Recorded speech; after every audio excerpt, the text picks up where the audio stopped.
Saludos, estimados amigos digitales, donde quiera que se encuentren.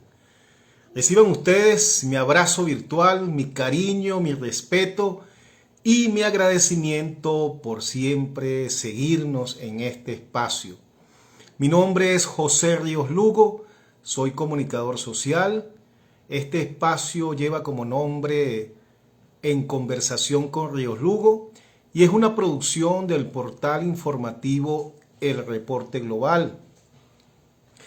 Bueno, en el día de hoy tengo como invitado al internacionalista y dirigente político, joven dirigente político, Lauren Caballero, quien ya está por allí y en cualquier momento vamos a hacer contacto con Lauren para iniciar nuestra conversación del día de hoy.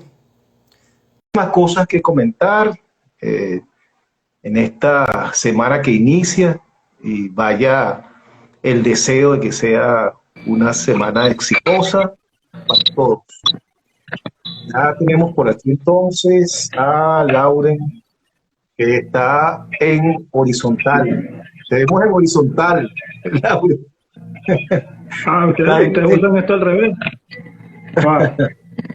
Ajá. ¿Así? Exactamente. Ahora sí. Está más complicado. Ahora sí estás vertical. No encuentro cómo ponerlo, ya va. Ajá. Ahí está medio. Bueno. Inténtalo allí. Quería Quería aprovechar para enviar mi saludo de solidaridad a el profesor Leonardo Morales, profesor universitario de la UCB, ha sido dirigente político muchos años y hoy es rector del CNE.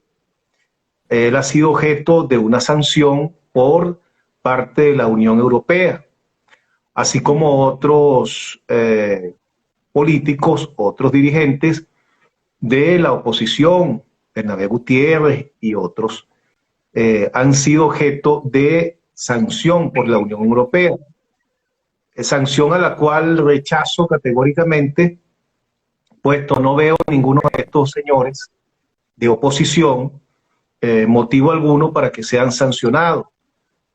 Su delito parece ser, promover el voto, votar y defender el voto.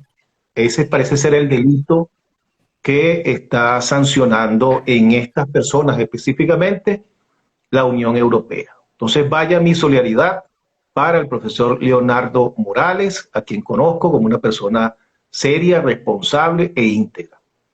Bueno, Lauren, ya ahora sí estás allí en vertical. Acaba de entrar mi papá, interrumpimos la entrevista. Me está diciendo que estoy comiendo yo solo aquí, que estoy comiendo escondido. Me dice. No sé si oyeron. Y bueno, eso pasa. Estamos en vivo. Sí. Bueno, Lauren, ¿cómo estás tú? Cuéntame. Pero muy bien, hermano. Gracias a Dios, dentro de lo que cabe, en Venezuela por lo menos.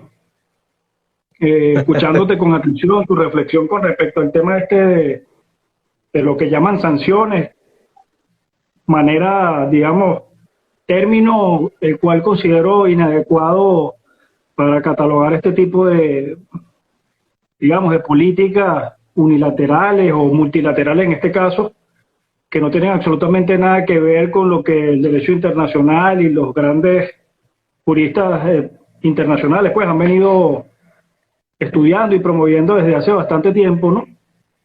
El término sanción de ninguna manera puede caber en este tipo de, o le podría corresponder a este tipo de medidas, habida cuenta de que no se conoce, pues, tipo de mecanismo internacional que garantice, más allá del Consejo de Seguridad de las Naciones Unidas, la posibilidad, pues, de impartir justicia más allá o estar más allá del bien y del mal, y eso obviamente no le corresponde de manera individual a ningún Estado, es decir, a ningún actor individual de la comunidad internacional, ni a una coalición de Estados, más allá de lo que se establece, pues, en los tratados internacionales correspondientes, de entre los cuales el más famoso es la Carta de las Naciones Unidas, que, entre otras cosas, prohíbe la amenaza o el uso de la fuerza a la hora del desarrollo, pues, de las relaciones entre los Estados.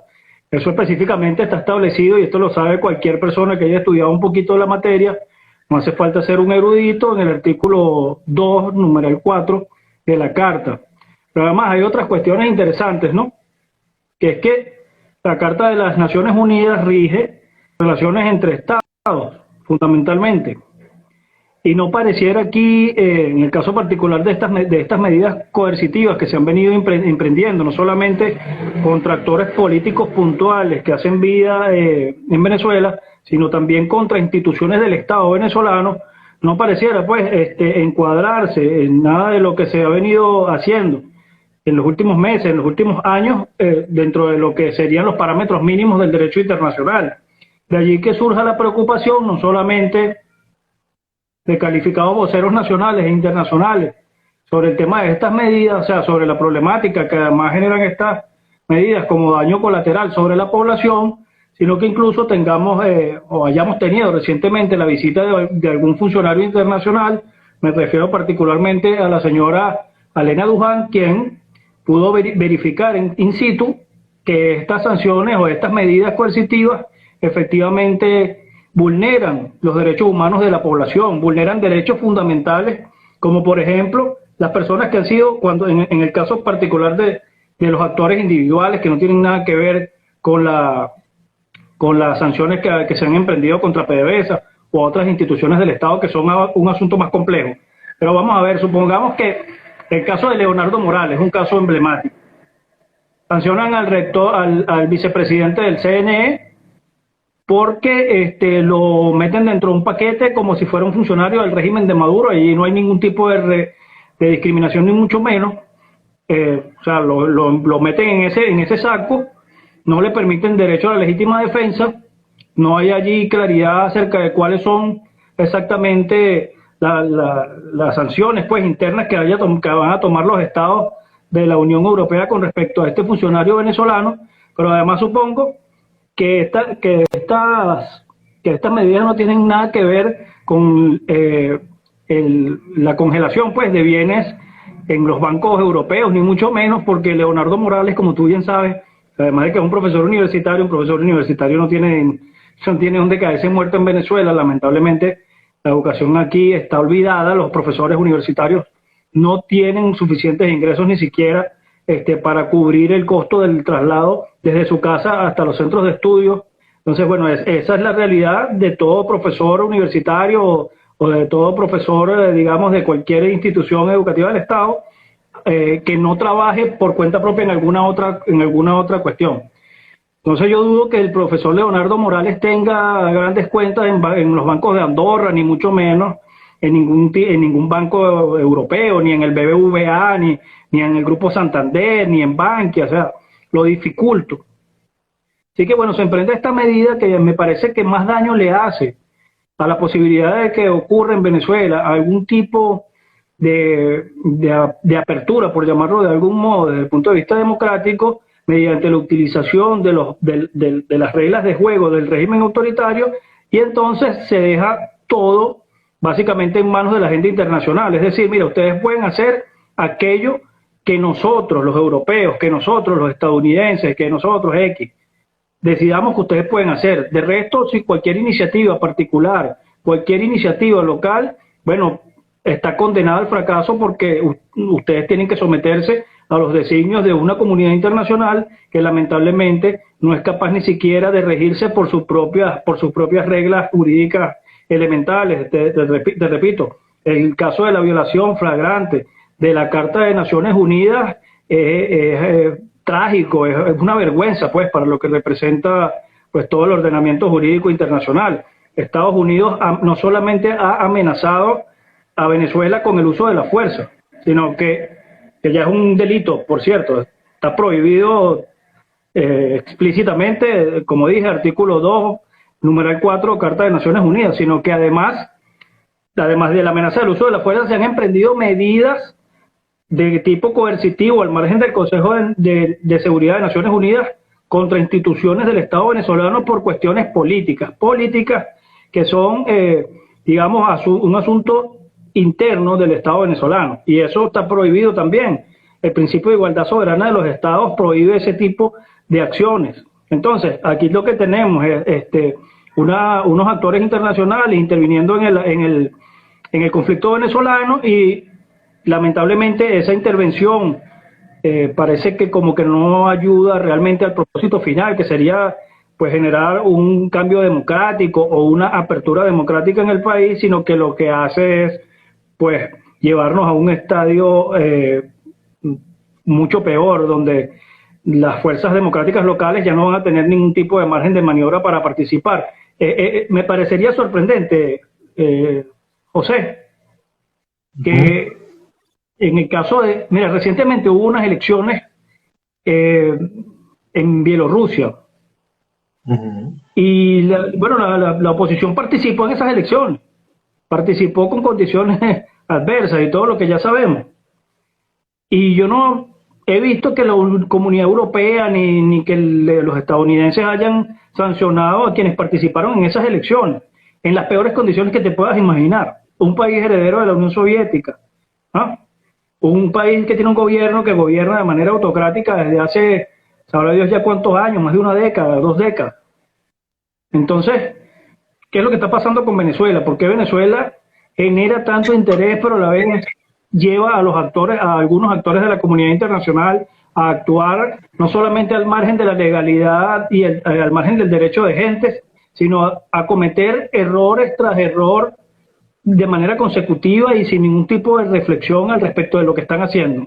Está claro, queda claro que eso se llama esto implica que la comunidad internacional, en vez de convertirse en una solución, se ha convertido en parte del problema. Sí, decirlo de esa manera pues suena duro, pero pareciera que es lo que ocurre. Cuando supeditas la política interna a los designios de actores internacionales o a los intereses de actores internacionales, pues simple y sencillamente las posibilidades de éxito local son mínimas. Y si a eso le sumas el hecho de que realmente la comunidad internacional no está dispuesta a dar un paso al frente para tomar alguna decisión que sea realmente contundente para lograr la transición en Venezuela, pues tenemos el caldo de cultivo perfecto para que, bueno, el régimen autoritario siga no solamente atornillándose en el poder, sino que pueda además utilizar las herramientas que la propia comunidad internacional le brinda para, bueno, justificar sus políticas locales. El hecho de que en Venezuela ocurre lo que ocurre, por poner un ejemplo, con los servicios públicos en general, el tema de la salud, el tema de la electricidad, el tema del servicio de agua potable, transporte, el salario, la moneda que ya no existe, pues eso, como todos sabemos, es responsabilidad de una política nefasta que ha implementado este gobierno durante 20 años. Y entonces vienen estos actores de la comunidad internacional y le ponen allí sobre la mesa la excusa perfecta al gobierno para que el gobierno la utilice pues para exculparse de todos los males del país que, como dije anteriormente, no tienen otro responsable que el propio gobierno. Pero las sanciones que además agudizan, estas medidas, pues que además agudizan la situación, le sirven al gobierno como una excusa, como un mecanismo discursivo y propagandístico para justificar toda la catástrofe económica, social, política, cultural, etcétera, que ocurre en el país. Así que es absolutamente torpe. Además, la historiografía política comparada nos enseña que, por Dios, las sanciones y este tipo de medidas no han servido jamás para la liberación de los pueblos en ninguna parte del mundo. Y el ejemplo más significativo de esto, y bueno, yo estoy cansado de escuchar a expertos en materia de relaciones internacionales decirlo, pero parece que nadie los oye. El ejemplo más significativo de esto lo tenemos aquí mismo, a unos cuantos kilómetros, en el Caribe. Es Cuba, Cuba, un país sancionado prácticamente desde hace más de medio siglo. Allí está con un régimen autoritario, un pueblo empobrecido, un pueblo de hambrientos, lamentablemente gente en el exilio, una oposición que desde el exilio pretende dirigir y decidir los designios de la isla, pero el régimen sigue allí intacto, usufructuando el poder, viviendo de las mieles del poder, sus hijos viajan por el mundo y no pasa absolutamente nada. Y aquí, por cierto, yo tengo que decirlo, tal vez esto no sea prudente, pero hay gente viviendo en Europa que formó parte de tramas de corrupción del gobierno del expresidente Chávez y parece que no ocurre nada con esos dirigentes, parece que pueden estar, pues están allí bajo el amparo de poderes, del poder político de algunos estados de la Unión Europea. Y en Estados Unidos ocurre lo mismo. En Estados Unidos hay jerarcas que fueron, partes de protagonistas de la destrucción económica del país, de la destrucción de PDVSA, en fin, que viven bajo el amparo del gobierno de los Estados Unidos. Y entonces, ¿qué ocurre? ¿Por qué esa política tan torpe con respecto a Venezuela? ¿Por qué los que tenemos que pagar los platos rotos somos los ciudadanos de a pie, la gente común, o los que quisiéramos de alguna manera utilizar las herramientas que tenemos a mano para enfrentarnos a un modelo que consideramos que no es el correcto o que no es el modelo que realmente le corresponde establecerse pues en nuestro país? ¿Por qué? Es una pregunta que tenemos que hacernos los venezolanos y bueno, en retrospectiva ver qué es lo que está pasando. ¿Quiénes son realmente los que están haciendo el juego al gobierno? ¿Quiénes son? Los que se enfrentan al gobierno día tras día, no sé, ejerciendo el legítimo derecho a la protesta por condiciones salariales o por no sé, por reivindicaciones del sector salud o de los profesores universitarios X, o los que llaman desde afuera, porque muchos además están afuera, a que se les sigan imponiendo condiciones mucho más caóticas al país, en el entendido de que las sanciones o de que este tipo de medidas de estrangulamiento económico van a hacer que el pueblo se levante y tumbe a Maduro, pues por decirlo así. Es absurdo, absolutamente absurdo. Mira, hemos leído en reiteradas oportunidades a algunas personas que opinan de la siguiente manera: al último que le va a faltar la gasolina en este país es a Maduro. A los últimos que se les va a ir la luz en su casa, bueno, son a ellos, a los que están al frente pues de la toma de decisiones, o llámenle como quiera llamarle. John Magdaleno les llama la coalición dominante. Ellos van a ser los últimos que van a padecer el efecto de cualquier medida coercitiva que genere daño colateral sobre la población vulnerable.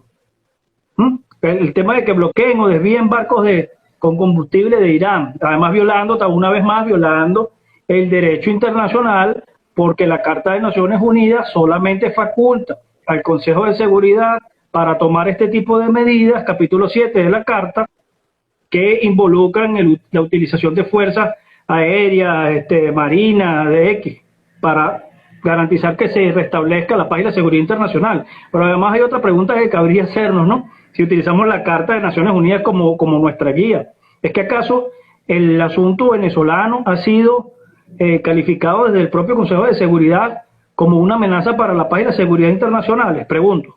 ¿Ese calificativo ha sido emitido? O sea, ¿se ha llegado a esa conclusión desde el Consejo de Seguridad? ¿Hay alguien, aparte del Consejo de Seguridad de Naciones Unidas, que esté facultado para calificar el conflicto venezolano como una amenaza para la paz y la seguridad internacionales? O sea, por favor, no hay que ser muy, como quien dice, o sea, hay que tener solamente 4 dedos, 2 dedos de frente, no sé, para darse cuenta que lo que está pasando no tiene sentido. Quien te escucha, algunos que te escuchan y tienen una visión diferente a la que tú tienes, pudieran estar diciendo en este momento que tú lo que eres es un defensor del régimen de Nicolás Maduro, y no analizando con objetividad el planteamiento que tú estás haciendo. Fíjate, hay un sector opositor que tiene durante todos estos años que se ha mantenido en el poder el chavimadurismo, se ha dedicado a emplear herramientas, utilizar vías que no son democráticas, que no son acordes con quien se denomine democrático, para supuestamente salir de este gobierno. Y resulta que todas esas vías han fracasado absolutamente en estos 22 años, desde el golpe de Estado del 2002 de Carmona el Breve, pasando por el 2014 con las guarimbas, luego el 2017, donde enviaron a muchachos a enfrentar a policías con escudos de cartón, con piedras y palos. O sea, lo enviaron a una muerte segura y fallecieron en eso, asesinados por el Estado, 170 muchachos. Y luego la Operación Gedeón, la pantomima del 30 de abril del 2019. Entonces, bueno, es una oposición errática por completo, que no escucha a las demás opiniones, y que, bueno, lo peor de todo es que sigue empeñada en continuar por esa trocha, por esa vía, que lo que ha traído es fracaso. Ahora, esa oposición tiene un gran lobby, logra hacer un gran lobby a nivel internacional. Y bueno, y es escuchada, y cierta parte de la comunidad internacional, aunque la comunidad internacional no existe como tal, no existe un organismo que se llame comunidad internacional, en todo caso sería la ONU, pero ese conjunto de organizaciones como la Unión Europea, los Estados Unidos por su lado, el Grupo de Lima, bueno, estas organizaciones solo escuchan a ese sector y persisten igualmente en aplicar medidas erráticas que han llevado al fracaso. ¿Qué hay detrás de todo eso? O sea, no hay capacidad de estas personas que están al frente de estas organizaciones de revisar, de analizar que las medidas implementadas no han traído ningún beneficio, no nos han acercado a una verdadera salida. ¿Qué es lo que sucede con esa comunidad internacional?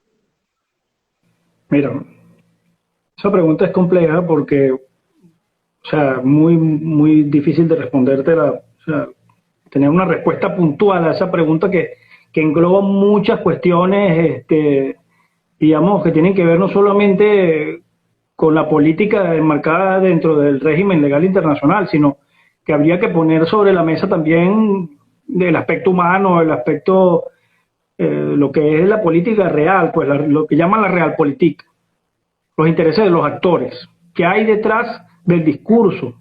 Realmente, cuando un Estado interviene, por poner un ejemplo, militarmente en otro, lo hace por consideraciones filantrópicas, por una cuestión de amor a esas personas que están siendo masacradas por el autoritarismo reinante o algo por el estilo, o hay algo más. Esa es la pregunta fundamental. O sea, ¿cuáles son las fuerzas profundas que impulsan una determinada acción internacional? ¿Es la filantropía? No lo creo, porque si no estaríamos todos en África tratando de liberar a millones de personas que viven en ese continente, pues bajo el yugo del terrorismo internacional, del islamismo radical y de los ataques de grupos de toda índole, que lo que hacen es pues masacres masivas de gente inocente. Sería ese el caso, si las relaciones internacionales girasen en torno a consideraciones humanísticas, pues consideraciones filantrópicas. Entonces, si no es eso lo que mueve realmente el accionar internacional, la política internacional en general, pero en particular la política exterior de un Estado, ¿qué es? Pues el interés, y eso está estudiado hasta la saciedad. Algunos le llaman interés nacional, que otros confunden el interés nacional, por cierto, con el interés de la élite dominante en un momento determinado, en una coyuntura determinada, desde el punto de vista histórico. Entonces, si son los intereses lo que hace que los actores de la comunidad internacional acometan una determinada acción, ¿por qué nosotros habríamos de pensar que algunos actores de esa llamada comunidad internacional estarían dispuestos a acometer acciones en territorio venezolano porque, no sé, los venezolanos somos una raza especial, nos merecemos pues la ayuda del mundo, tenemos algo que, no sé, hay algo en nosotros que nos haga distintos al resto de los pueblos del mundo. Yo creo que eso es una visión, no sé, muy egoísta, es muy yoísta, no sé, no tiene absolutamente nada que ver con la realidad. Si algún Estado o algún actor internacional decide por alguna razón participar de alguna acción en Venezuela, que no necesariamente tenga que ver, hay que quitarse ese chip también de la mente, que no necesariamente tenga que ver con mandar militares y cuestiones de estas fantasiosas, pues lo va a hacer por intereses, por el interés de su propio país, de su propia gente, porque de eso se trata la política internacional. Entonces hay que empezar a desnudarnos un poco y quitarnos de encima todas esas consideraciones románticas, porque lamentablemente no funciona así allá afuera. Mira, te voy a poner un ejemplo concreto rápidamente para que tengas una idea. Los países del Caribe, me refiero a las islas del Caribe, esas que Venezuela ha apoyado con Petrocaribe y todos estos mecanismos de transferencia energética a precios solidarios o intercambio por algunos bienes que ellos producen. Ha sido, digamos, una política del Estado venezolano desde hace años, incluso anterior a Chávez, que consistía pues en tener un frente en el Caribe para los productos venezolanos, pero además de garantizar que esa región del Caribe pues pudiera trabajar de alguna manera en conjunto con Venezuela. Bueno, esos países del Caribe hoy apoyan a Guyana en su reclamación, mejor dicho, en su posición de que el territorio de Esequibo, que es de Venezuela, le pertenece a ellos. ¿Cómo explicamos eso desde un punto de vista de humanitario, no sé, desde un punto de vista de los buenos vecinos? Eso no tendría cabida. Bueno, resulta que desde el punto de vista del interés de esas naciones, de esos estados pues caribeños, hay una lógica. Esos son países muy pequeños, son desde el punto de vista de su extensión territorial, pues prácticamente son como decir Margarita, algunos incluso son tan pequeños que ahí podría pensar que no son países independientes. Y desde esa perspectiva Venezuela se presenta como un gigante además con apetencias imperialistas por querer arrebatarle el territorio que es de Guyana, que es presentado por Guyana como suyo. Entonces, bajo esa lógica, ellos pues generan una coalición de países que tiene una lógica distinta al interés nacional venezolano y que va en pro de sus propios intereses. Además, existe la posibilidad de que incluso en conjunto exploten una región que económicamente es rica desde el punto de vista de los recursos naturales, el petróleo y todo lo que ya sabemos. Entonces hay un interés allí que se superpone a cualquier consideración de amistad o de como dije anteriormente, filantrópica. Igual ocurre con el conflicto venezolano. A nadie en el planeta, absolutamente a nadie, desde el punto de vista político, le interesa el conflicto nacional si de ese conflicto no pueden sacar algún beneficio. Y de allí entonces tú tienes que pensar en Citgo, y de allí tienes que pensar también en monómeros, de allí tienes que pensar en los activos que tiene el Banco Central de Venezuela congelados en el Banco de Inglaterra. ¿Ves? Allí, así, el análisis se hace en función de eso. No podemos hacerlo porque realmente creamos que es que tienen los fondos bloqueados o para que no se los gaste Maduro. No, eso es absolutamente absurdo. No se los está gastando Maduro, pero ahí acaban nuestros queridos amigos de la oposición de gastar una cantidad de plata y bueno, increíble, para comerse un asado en un hotel en el vecino país y para ir a un foro sobre qué es lo que tenemos que hacer para sacar a Maduro. O sea, por Dios, es absolutamente absurdo, descabellado. Yo creo que es hora de que pongamos los pies en la tierra, José. Lo que está pasando en Venezuela requiere del concurso de los venezolanos que estamos aquí, no quiero ser con esto excluyente de los que se han ido por las cuestiones que todos sabemos, ¿no? Esos hermanos venezolanos que están más allá de la frontera también luchando con cuestiones como la xenofobia, lo que está ocurriendo en Perú y lo que ha ocurrido en otros países, pues también las están pasando mal y también son héroes y heroínas de este país, pues porque han tenido la valentía de ir a probar suerte más allá de su frontera, más allá de su cielo. Pero realmente el problema venezolano, el asunto local, tenemos que resolverlos. Quienes estamos aquí no van a ser nuestros vecinos, no van a venir a ayudarnos porque, como dije anteriormente, porque seamos especiales, ni mucho menos, ni porque haya que tener algún tipo de consideración con Venezuela por la deuda histórica que tienen ellos con nosotros por haber liberado 5 naciones latinoamericanas, ni nada de eso. Eso es romanticismo y es absurdo. Hay una nueva realidad. Bolívar está muerto, Páez también, Sucre y Betancourt, que hoy se está celebrando su natalicio, también está muerto. Entonces, quedamos somos nosotros, queda un José, queda un Lauren Caballero, queda gente de todos los tipos y de todas las edades que estamos aquí viviendo, y que es hora de que nos pongamos de acuerdo por el bien del país. Hay que superar también los complejos. Aquí yo veo por las redes con asombro y con estupor los calificativos que se le hace a gente que viene del chavismo, que aún son chavistas, pero no comulgan con Maduro, o gente que viene del chavismo, sigue siendo chavista, pero realmente no se le puede acusar de haber sido corrupto o de narcotraficante ni nada, perdón. Entonces es absurdo que sigamos practicando y explotando la política del odio y de las divisiones, porque al final del camino, con esas prácticas, no hemos llegado a nada, ni vamos a llegar a nada que no sea nuestra propia destrucción y la pérdida no solamente de lo que nos es más sagrado, que sería la independencia, como diría alguien por allí. No es un juego que Venezuela tiene, digamos, está bajo la mira desde el punto de vista geopolítico, que existe la posibilidad de que perdamos un territorio nuevamente, en el caso del Esequibo, que se termine de decidir en la Corte Internacional de Justicia, por ejemplo, que ese territorio le corresponde a Guyana y no a Venezuela, como históricamente lo hemos demostrado. No es para nadie un secreto que todavía tenemos un problema con la frontera con Colombia, con el tema del Golfo de Venezuela. Eso no es para nadie un secreto. Y el asunto con la frontera con Brasil tampoco.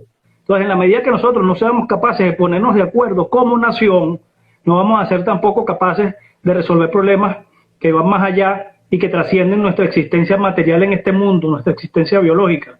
¿Y qué le vamos a legar a nuestras futuras generaciones? Que piensen como pienso yo hoy. O sea, el legado va a ser que yo no sé por qué nuestros abuelos no se pusieron de acuerdo sobre el tema.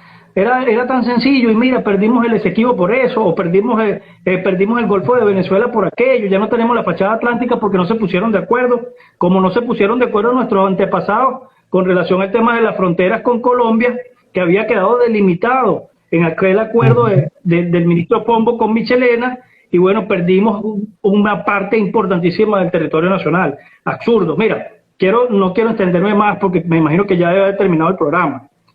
Hay una frase que dijo todavía nos queda tiempo todavía. Como te veo ahí, pero nos quedan otros temas. Andrés Eloy dijo, siendo él presidente de la Constituyente del 47, que Venezuela había perdido aproximadamente 3/4 partes de su territorio sin disparar un tiro, que era un pueblo que había nacido en los cuarteles, se había criado en los vivaques, y que había perdido, bueno, más o menos eso, 3/4 partes del territorio sin disparar un tiro. ¿Tú crees que bueno, imagínate, eso lo dijo Andrés Eloy Blanco? ¿Tú crees que eso es justo, que deberíamos seguir por ese camino? Haber nacido en los cuarteles quiere decir que este es un pueblo militarista, que nació de la guerra, como después también lo reseña Manuel Caballero en más de una obra que ha escrito. Y haberse criado en los vivaques quiere decir, bueno, que se crió ahí en el cuartel prácticamente. El vivaque es una construcción militar, pues, donde hacen vida los militares.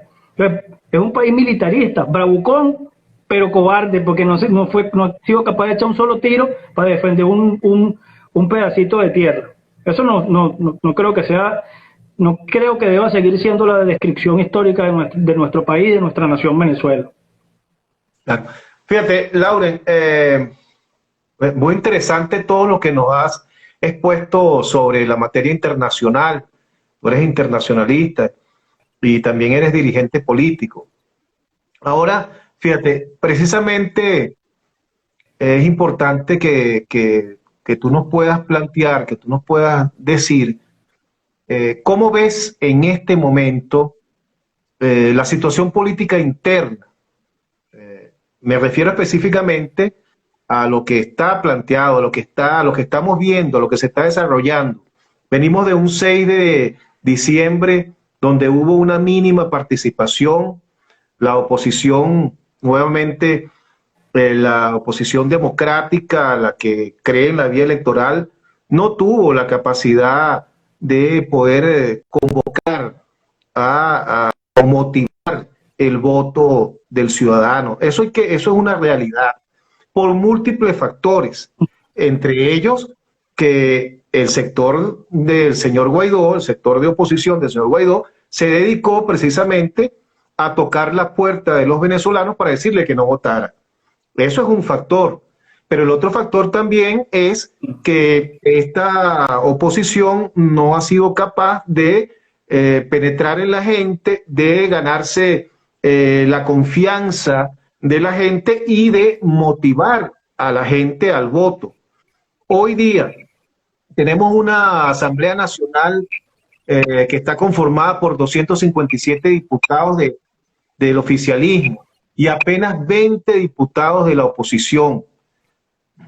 ¿Cuál crees tú que debería ser el papel en este momento de esa oposición que, guste o no guste, nos representa hoy en la Asamblea Nacional?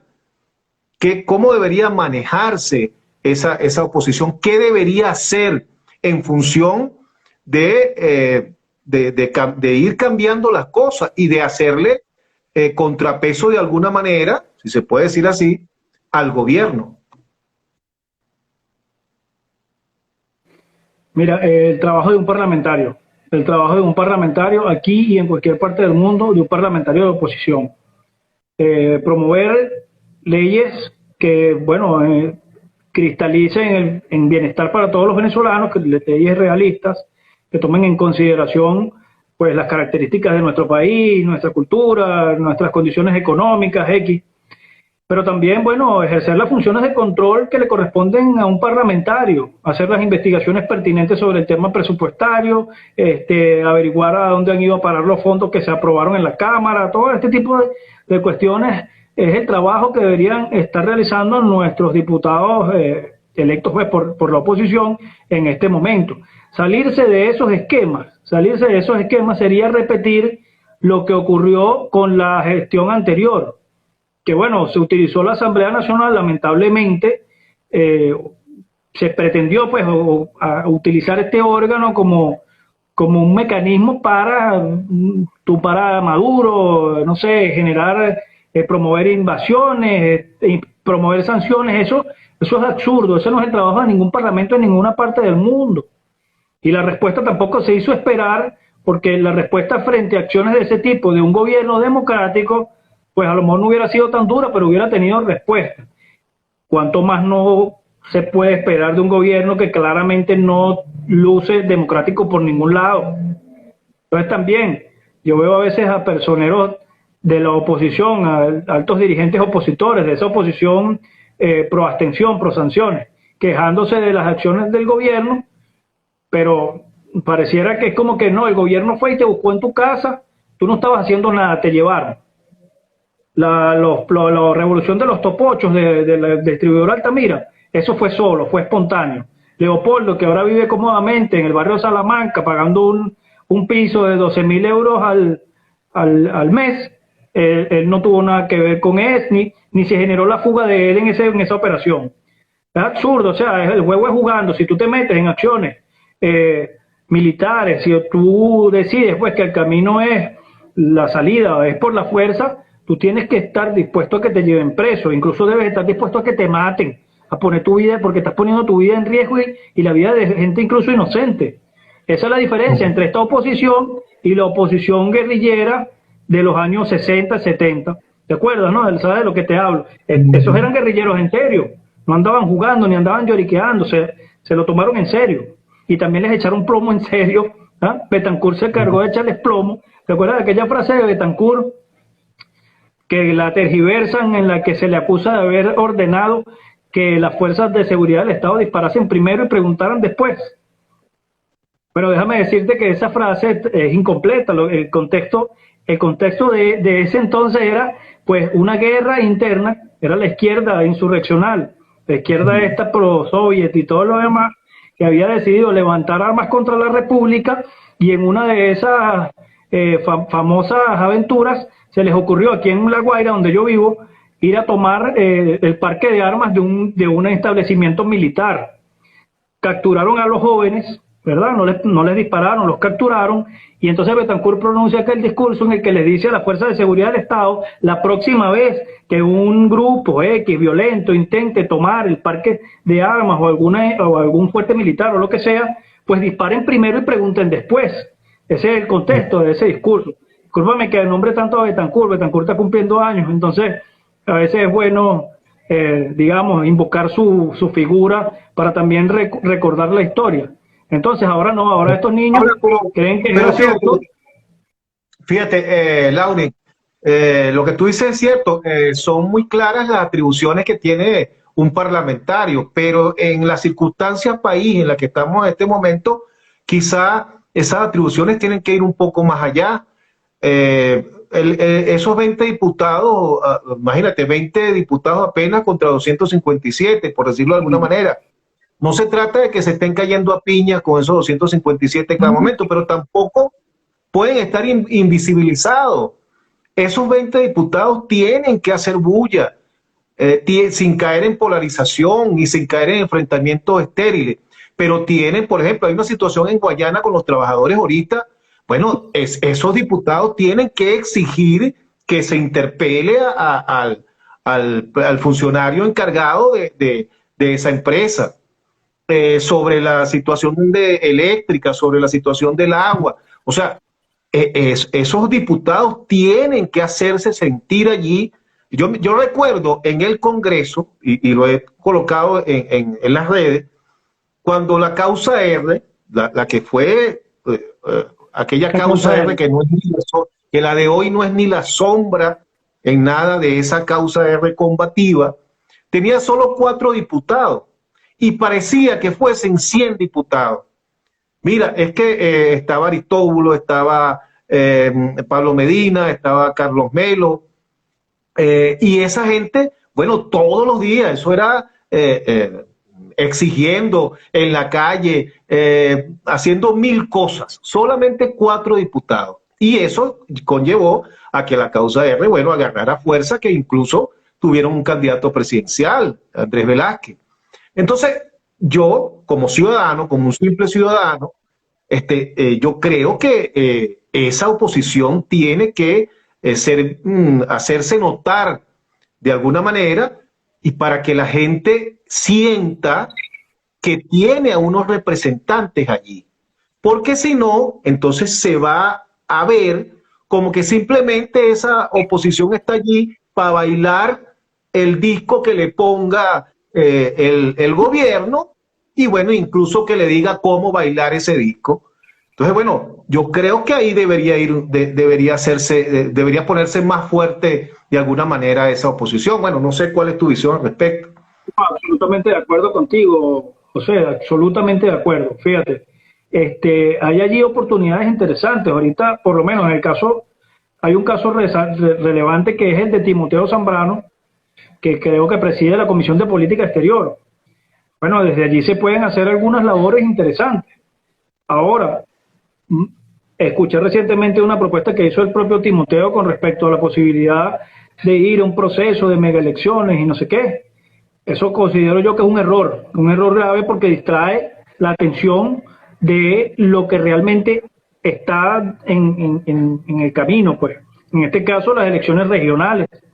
Entonces, el foco, si lo pierdes tratando de solicitar cuestiones que estoy absolutamente convencido de que no te van a dar, porque Nicolás Maduro está, bueno, dispuesto a terminar su mandato, y porque nadie, pues no existen pues las condiciones materiales, las condiciones objetivas para generar un proceso de elecciones donde se vuelva a escoger la Asamblea Nacional, donde se vuelva a escoger el presidente de la República, los cuerpos deliberantes de los estados, ni mucho menos. Como eso no existe, diluir la atención en cuestiones subalternas como esa es un problema para la oposición.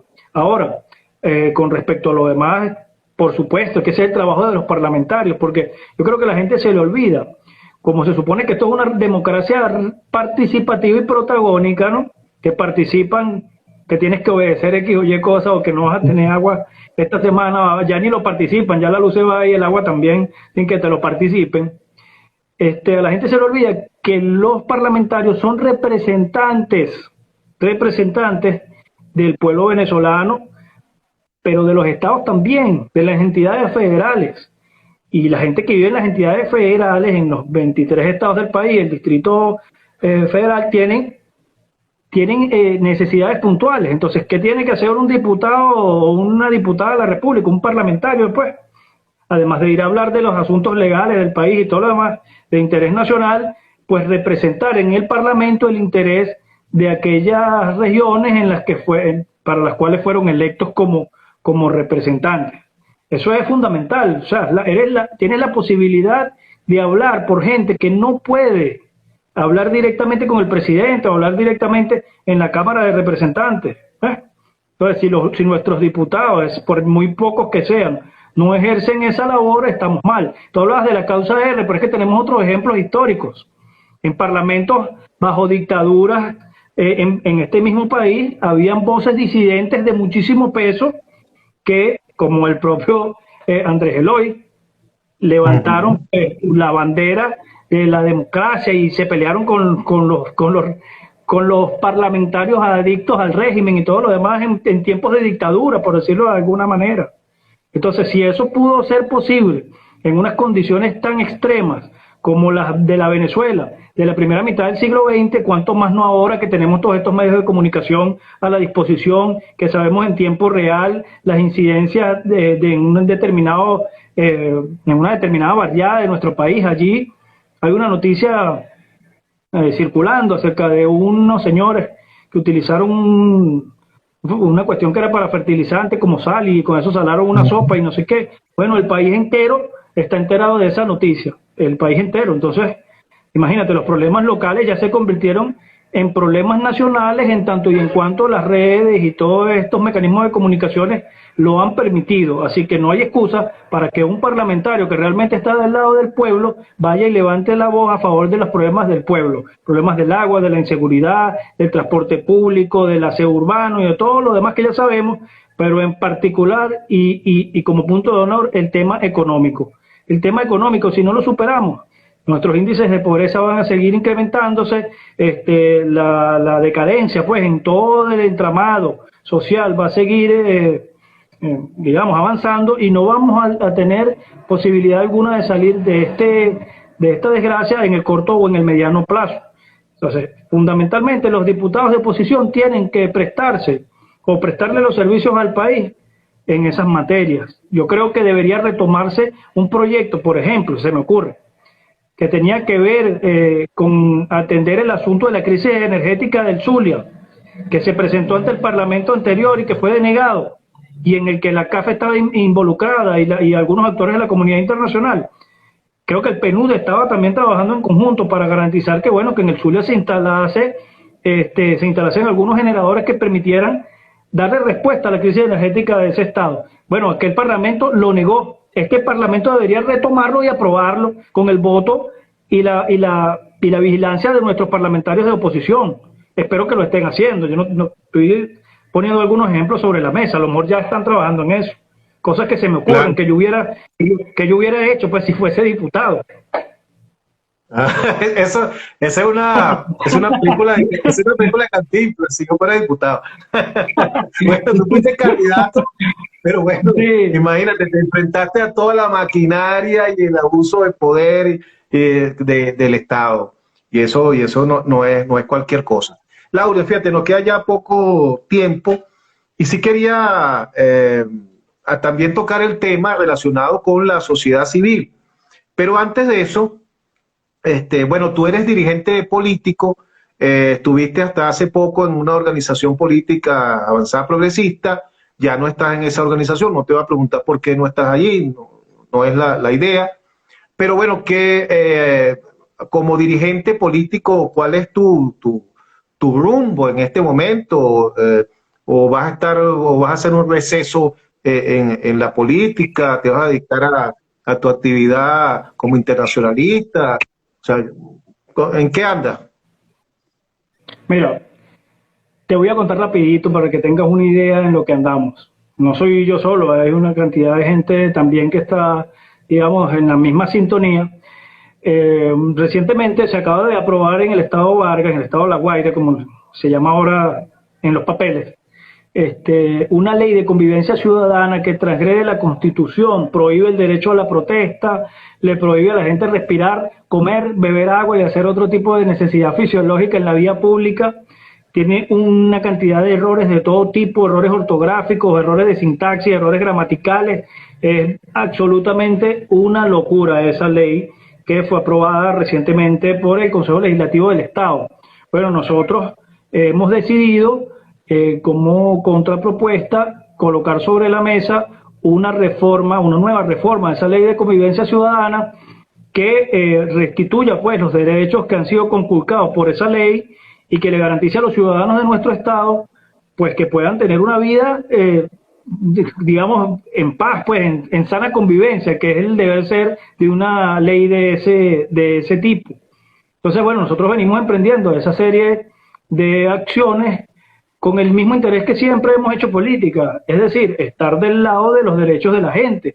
La única diferencia de nosotros y otros sectores de la oposición es que en lugar de ir a quemar la gobernación o ir a quemar el Consejo Legislativo o promover que se tome por la fuerza la vialidad de frente al Consejo Legislativo, nosotros estamos proponiendo que se instale una comisión especial de enlace entre los ciudadanos, gente de la sociedad civil, el Consejo Legislativo y el Ejecutivo Regional para en conjunto construir un ordenamiento jurídico regional que no choque, que no haga contraste con la Constitución Nacional, sino que sirva para blindar derechos fundamentales.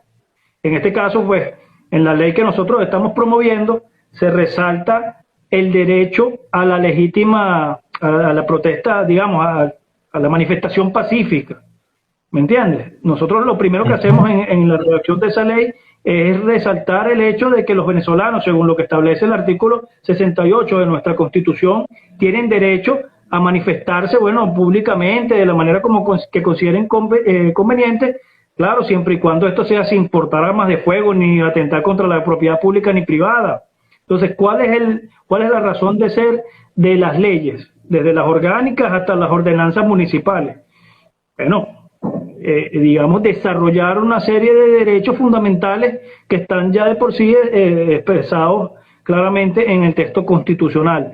Nos parece una aberración lo que hicieron con la ley de convivencia ciudadana. No vamos a ir a colgar en la Plaza Mayor de Catialamar al presidente del Consejo Legislativo, sino que le vamos a hacer una propuesta para que, bueno, tome en consideración hacer la modificación pertinente para que no solamente se garanticen los derechos de los ciudadanos, sino que si además hay inteligencia política, Lugo, creo que estos actores del gobierno y legislativo van a tener una gran oportunidad de anotarse un punto con la gente, porque es una ley que prohíbe a los funcionarios prácticamente recurrir a la matraca.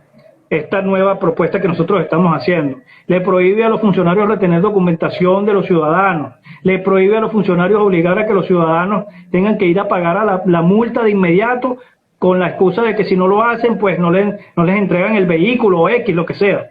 Entonces, todas estas cuestiones han sido estudiadas por un grupo de personas que, bueno, le hemos dedicado nuestra vida a atender los problemas públicos y queremos que cristalicen desde el punto de vista del ordenamiento jurídico de nuestro país por el bien de la gente, por el bien no solamente de la gente.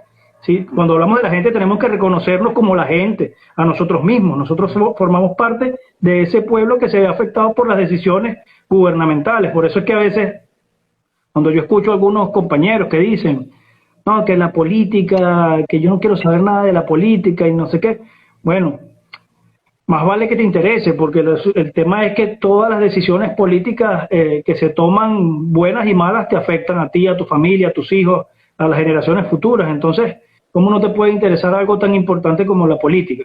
Que tiene que ver con tu vida misma, con tu existencia misma. Nos quedan 4 minutos nada más del programa, Laura. Fíjate, te pregunto 2 cosas puntuales. Una, ¿estamos ante un gobierno fuerte o ante una oposición débil? O sea, ¿qué tan fuerte es el gobierno o es que realmente no es que el gobierno sea fuerte, sino que la oposición es absolutamente débil? Eso por un lado. Y por lo otro, que nos des la salida, que nos diga cuál es la salida a esta situación. No, esa última pregunta no te la puedo, eso último no lo puedo responder, me declaro absolutamente incompetente para responderlo, ¿no? Con la otra sí, mira, a mí me parece que tenemos un gobierno que ha aprovechado las debilidades, no de la oposición, sino de un sector de la dirigencia opositora, un sector, no toda la dirigencia, un sector en específico, y sobre esas debilidades ha logrado construir cierta capacidad de maniobra. Eso le garantiza pues a los actores que forman parte de la coalición dominante pues mantenerse al frente de la toma de decisiones por un tiempo indeterminado, a la vez que bueno, ha servido también como la base de toda la discordia y toda la fragmentación de las fuerzas opositoras y de la fuerza democrática venezolana, a tal punto que la gente en general no quiere saber absolutamente ya más nada con el problema del país. Pues ya la gente está como que sumergida en sus propios asuntos privados. Me refiero a resolver cuestiones puntuales como su alimentación, sus negocios, buscar la manera de sobrevivir en el marco de un país invivible, porque este es un país lamentablemente al sol de hoy invivible. Uno, la verdad es que se levanta de la cama pensando en cómo volver a cierta normalidad dentro del hogar, imagínate más allá. Así que si esa es la realidad del ciudadano común, que además ha sido desmotivado por el propio discurso de una dirigencia opositora que le dijo a la gente que no era necesario que hicieran ningún esfuerzo, porque la gente del norte nos iba a venir a salvar con los marines, porque iba a venir Almagro y nos iba a resolver el problema, porque Antonio Guterres ahora sí, él sí iba a poner orden en el asunto, porque la jueza de la Corte Penal Internacional, Fatou Bensouda, iba a meter preso a Maduro y todas esas mentiras, porque el TIAR, ¿te acuerdas del TIAR? El TIAR era la solución, la coalición libertadora, de broma que no invocaron a los extraterrestres, inclusive nos dije una sarta de mentiras, o sea, alguien nos iba a resolver el problema que tenemos que resolver nosotros.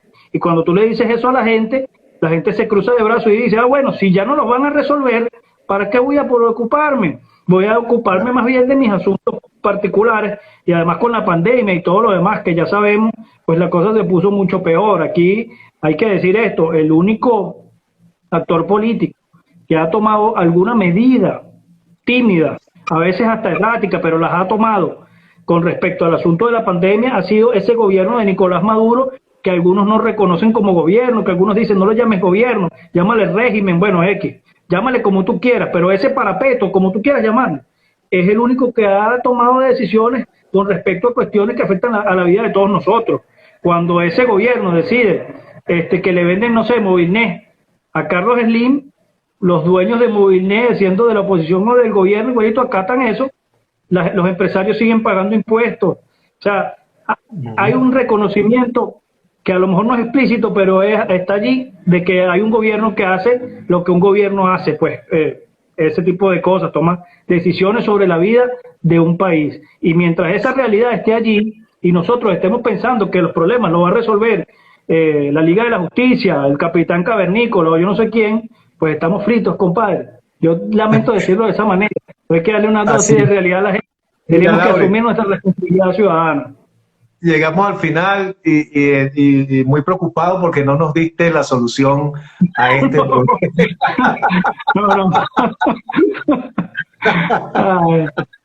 Tenía la esperanza de que nos dijera que nos diera la solución. Hay un libro que es de Otrova Gómez, que ahí está la solución. Busca. Bueno, amigo, ha sido un placer conversar esta noche con Lauren Caballero, internacionalista, dirigente político, una persona joven que está dedicando su vida a esta labor, a veces un tanto con sinsabores, como es la lucha política, la dura lucha política. Pero bueno, precisamente de eso se trata, que los jóvenes asuman responsabilidades y que estos jóvenes de hoy terminen dirigiendo el país que queremos y que nos merecemos el día de mañana. Entonces, bueno, valga el reconocimiento tanto para Lauren como para los muchos jóvenes que están en estas lidias de la política, que no es nada fácil. Amigos, ha sido entonces un placer y será hasta mañana a las 8 de la noche, cuando tendremos un programa muy bueno, porque vamos a tener nada más y nada menos, y está invitado Lauren a que lo veas, con el historiador, profesor Álvaro Toro, que me ha costado mucho para que acepte la entrevista, pero creo que mañana sí vamos a poder tenerlo, y de verdad creo que va a ser un programa bien, bien interesante. Bueno, amigos, Claudio, gracias. Hermano.